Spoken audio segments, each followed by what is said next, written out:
बिल्कुल बहुत अच्छा लगा फ्रेंड्स। स्ट्रेट करके हेयर स्ट्रेट करके बहुत अच्छा लगा मुझे।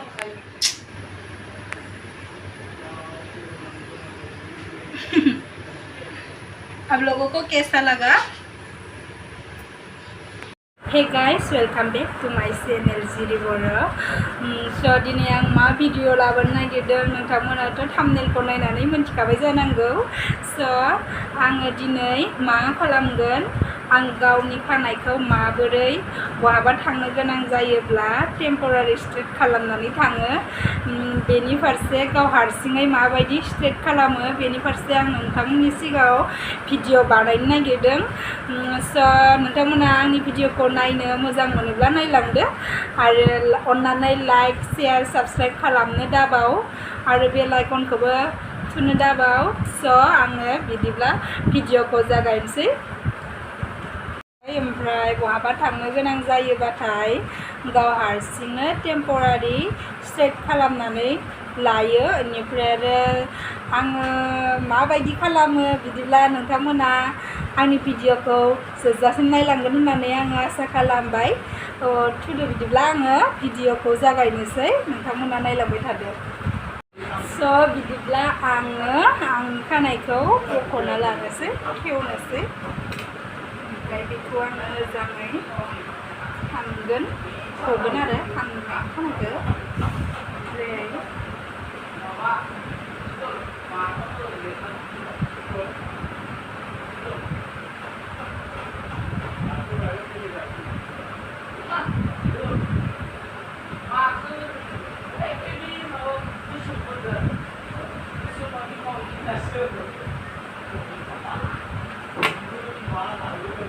खेवनानै लाबाय आङो।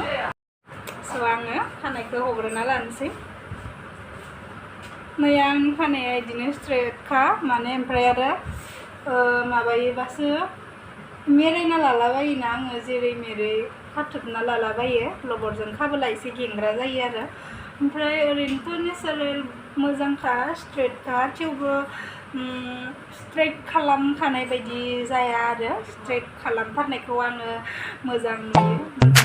ओरैनो स्ट्रेटखा नालाय मानोथो स्ट्रेट नांगौ, कार्लि हेयारबासो पारमानेन्ट खालामनो हागोन। ओमफ्राय आं आरो स्ट्रेटखा नालाय ओरैनो गेजेर गेजेरल'सो पारमानेन्ट खालामनानै थांगारनाय आंना आइकननि बे स्ट्रेटनारा प्रफेसनेल स्ट्रेटनार। ओमफ्राय आङो दा बे स्ट्रेटनारखौ सुइस बर्डआव होना लाखाबाय, ओमफ्राय आरो सुइसखौबो होखाबाय। स' आङो बेखौ अन खालामनोसै। बुंबायना टाइमा, ओमफ्राय आं बेखौ एकदम माबायाव लाबाय, 230 डिग्रियाव लाबाय। ओमफ्राय दा आङो स्ट्रेट खालामनोसै आरो जागायनोसै। खानायखौ नैदि मोननै माबा इथिबो लाबाय, लानानै ओमफ्राय खानजं गंसे लानानै बेफोरबायदि खानजंजों ओरै खालामनानै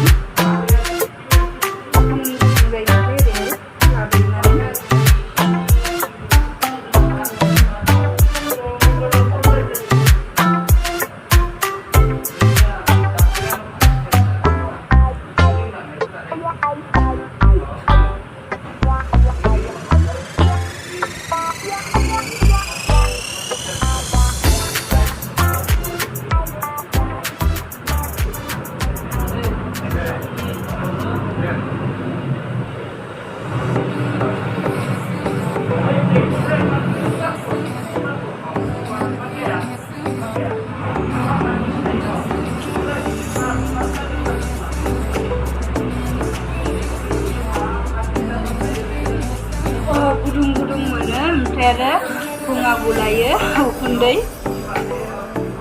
ओमफ्राय बिदिहाय ओरै आथा आथा लानानै खालामो आरो आङो हारसिङै।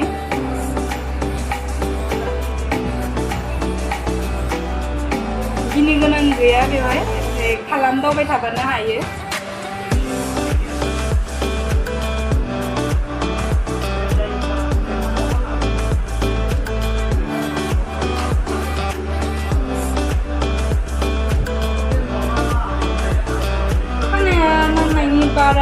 गोबाबो नङा ओमफ्राय आरो रोजाद्रायबो नङा आरो आंनि खानाया मिडियामनि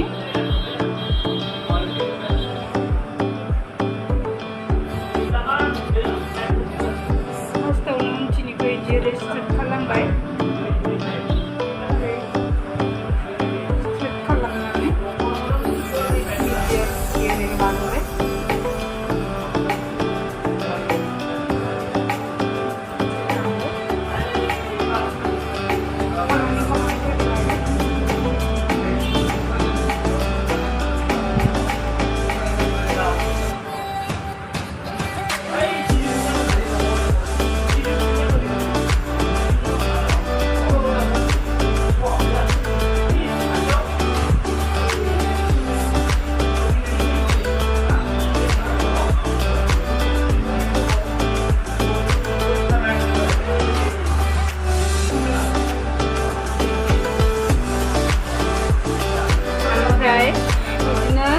सोरनाबा खानाया बिदिनो टेम्परारि खानाय स्ट्रेट खालामबा दसेनो बार नांबाथाय थाङो होननानै बुङो बे दाम खमनि पारमानेन्ट नोंनि स्ट्रेटनारजों स्ट्रेट खालामबा दसेनो बार नांबानो खारो आरो माबाया स्ट्रेटआ दसेनो गैया जायो ओमफ्राय पारमानेन्ट स्ट्रेटनारजों बानायोबा दसेनो गैया जाया आरो डिफारेन्स नांगौना नैथि एसे बाहाय जाबुं ओमफ्राय जेरै स्ट्रेट जाखाबाय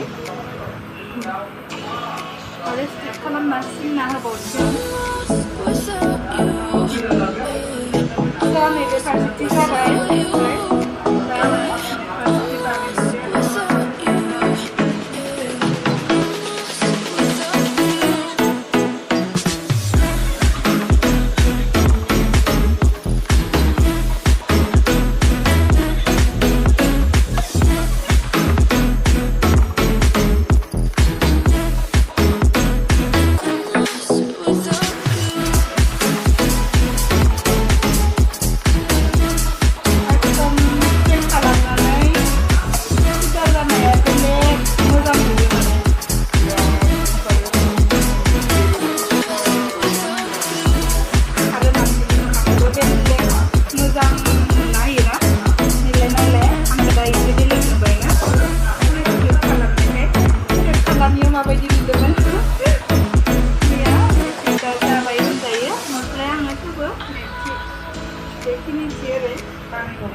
कालाराबो स्रो आराम नांगौ आराम स्ट्रेट नांबाय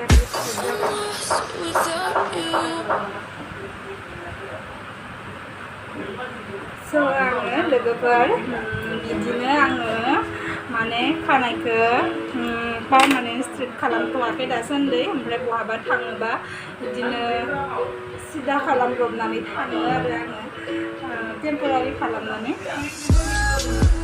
स' नोंथांमोनाबो आंनि भिडिअखौ नायनानै मोजां मोनबायब्ला लाइक खालामदो शेयार खालामदो साबस्क्राइब खालाम ओमफ्राय आरो आंनि भिडिअखौ नायनानै मोजां मोनदोंब्ला फल' खालामदो लोगोफोर रावबो मोनथिनाय नङा जे नों पारमानेन्ट खालामदो ना टेम्परारि खालामदो ओमफ्राय मोजां मोनबाय आरो स्टाइलिश मोनो गावखौनो स्ट्रेटसिन जायोब्ला आरो नेचारेल खालामनानै कार्लि हेयारफोरखौबो स्ट्रेट खालामबा बेलेग मोजां नुखांना होयोना एकदम स्ट्रेट खालामनाय खानायफोरखौ बिराद मोजां नुयो आङो ओमफ्राय मानसिफोरखौबो सिम्पोलै थायोबाबो समायखाङो ओमफ्राय बिदिनो निजा नेचारेल खानायाबो समायो समायनाया बे स्ट्रेट खालामनाय खिन्थु बेलेग मोजां नुखाना होयो नङा होमबा लोगोफोर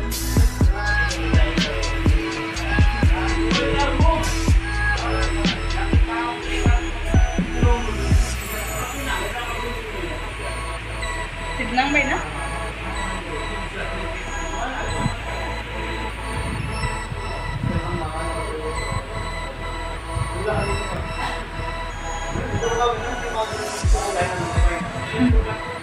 मोजां नांबाय गावखौनो गाव एसे मोजां नुखांना होदो माने मोजां नुना होयो आङो पाउडार लाबोआखैमोन पाउडार लाना होबा माबायदि नुगोनथाय लाना होनि र' आं एसे पाउडारखौनो दिनैसो दे बहुद गोबावनि उनाव दिनैसो पाउडारखौ इउज खालामदों थ्रेडिं खालामनायाव इउज खालामो मामरुं बोरै नुदो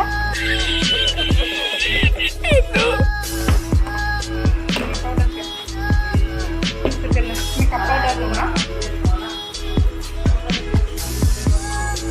मोदाय फिसा बायदिसो नुसिगोन खोमा आंखौ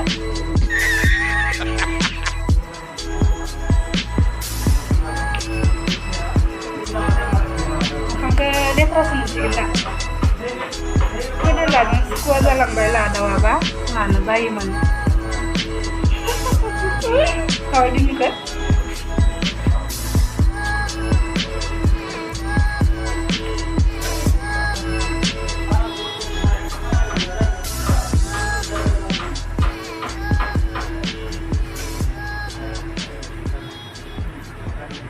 आइब्र'खौ नुथाराखै माने पाउडाराबो नांनानै निया आंनि आइब्र'आ इदि गैद्रायै नङा मिडियामानो मोगथाङाव ओमफ्राय आरो दा पाउडार लानायदो बारा नुवाखै ओमफ्रायथ' केमेरायाव बारा एसेबां माबा नुखाया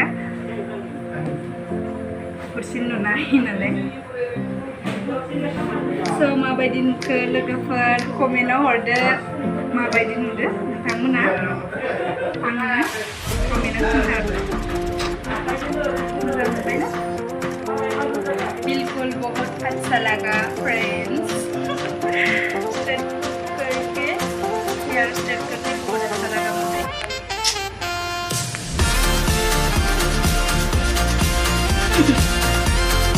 और लोगों को कैसा लगा